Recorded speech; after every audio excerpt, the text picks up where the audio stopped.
Pesquisas eleitorais divulgadas no dia 25 de julho de 2022 pelos institutos IPESP e FSB revelam que a PEC das Bondades, uma manobra executada por Bolsonaro e o Centrão para aumentar o valor dos programas sociais, ou de alguns deles, no período eleitoral, que é vedado pela legislação, mostrou que as medidas eleitoreiras, como o aumento do Auxílio Brasil de R$ 400 para R$ 600, não foi suficiente para alavancar a candidatura de Bolsonaro, a ponto de aproximar suas intenções de voto às do ex-presidente Lula.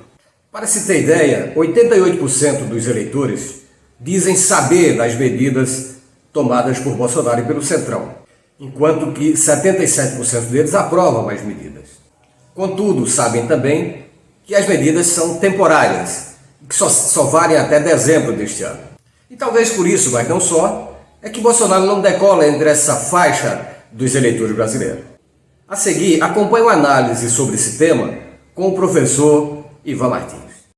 O governo realizou, nas últimas semanas, um esforço hercúleo para que o presidente chegasse competitivo no segundo turno.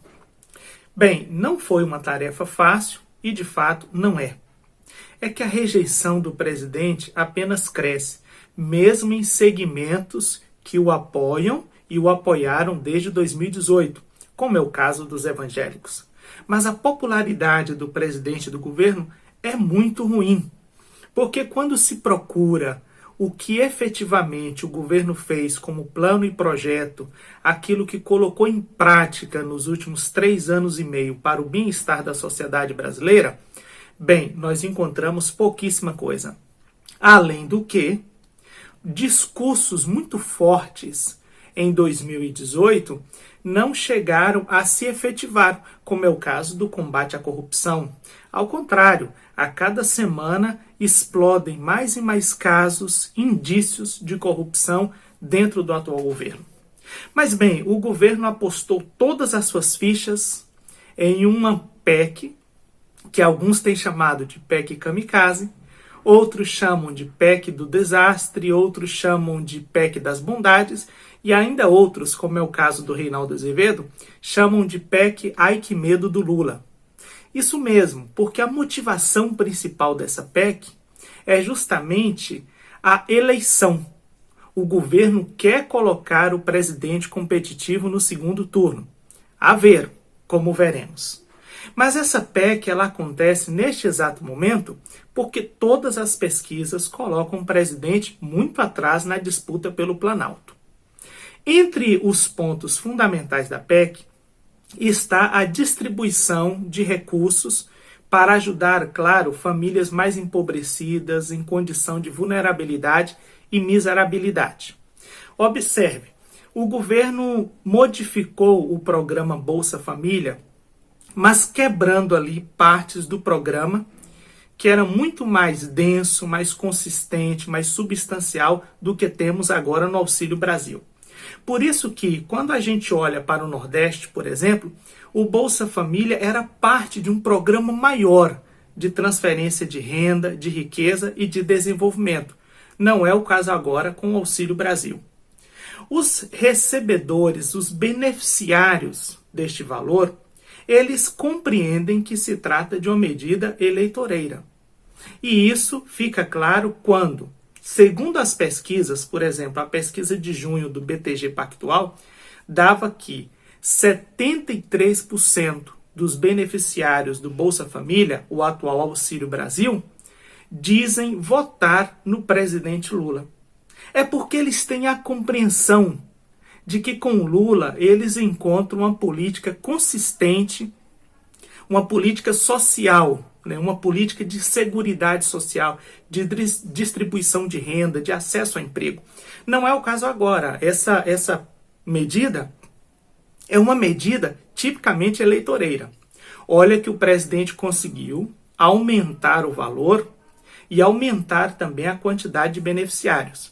Ele sobe de 400 para 600 reais e amplia também o número de beneficiários. Só que não é fácil, porque desde abril, mais de 350 mil famílias fazem o cadastro mensalmente aguardando o ingresso no programa, ou seja, receber o dinheiro de fato. Essa é uma fila gigantesca, tanto é que os próprios técnicos do Planalto, eles já dizem que dificilmente eles conseguirão zerar a fila, mesmo com essas benesses do presidente. Mas ela não se estende apenas àqueles e aquelas que são beneficiárias do Auxílio Brasil, o antigo Bolsa Família. Se estende também aos caminhoneiros. Só que, bem, o voto dos caminhoneiros já era do presidente. Você sabe disso, você que acompanha o nosso canal. Os caminhoneiros têm uma adesão ao atual presidente da República. Eles o defendem, eles se identificam com ele, eles se sentem representados nele. Foi o presidente que puxou a última greve dos caminhoneiros na época do Temer. Greve que não voltou a acontecer, mesmo com as altas constantes de combustíveis. Os caminhoneiros, portanto, não agregam voto, porque esses votos já eram dele. Mas e os beneficiários do Bolsa Família? Bem, eu já disse, eles sinalizam votar no presidente Lula. E sinalizam isso porque percebe que o presidente Lula tem uma perspectiva ampla da seguridade social, da assistência social, da ação social propriamente dita. Se a medida que, como nós sabemos também, ela era inconstitucional, ela feria a lei de responsabilidade fiscal, o teto fiscal, tanto que deram um jeito ali de fazer com que ela ficasse fora do teto, né? Colocando ali como emergencial, como uma situação de desastre, de catástrofe. E isso nos mostra também um aspecto importantíssimo do governo. O governo está disposto a fazer tudo, absolutamente tudo, para a sua reeleição.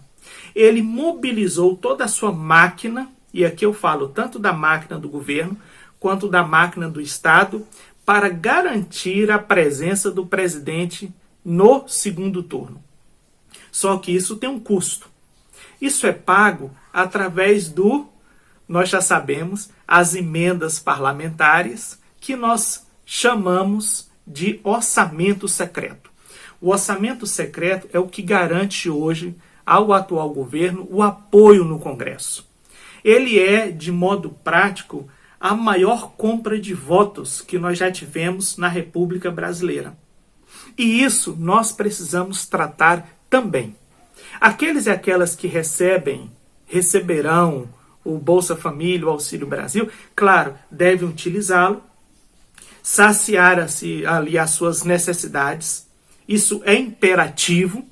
Ao contrário do que se diz também, ou se coloca, a esquerda sempre foi a favor disso, o campo progressista sempre foi a favor disso, porque sabe que quem tem fome tem pressa, e nós precisamos primeiro atender a essas famílias em condição de pobreza e de miséria. Então essas pessoas que recebem, elas têm uma clareza gigantesca de que precisam, utilizam os recursos, como utilizarão também o Vale Gás, mas eles também demonstram consciência muito clara de que se trata de uma tentativa de reeleição. É uma medida eleitoreira, tanto que ela só vale até dezembro. Em 2023, bem, 2023 vai ser uma luta. E isso nós discutiremos oportunamente em nosso canal. Mas o presidente Lula já sinalizou que nós precisaremos da manutenção deste recurso, deste benefício nos próximos anos. A você que acompanha o nosso canal, a gratidão. Curta o vídeo, compartilhe, escreva aí as suas impressões sobre esta conversa, sobre este tema, sobre este assunto, tá bom? Ative também as notificações para você ser informado dos nossos vídeos.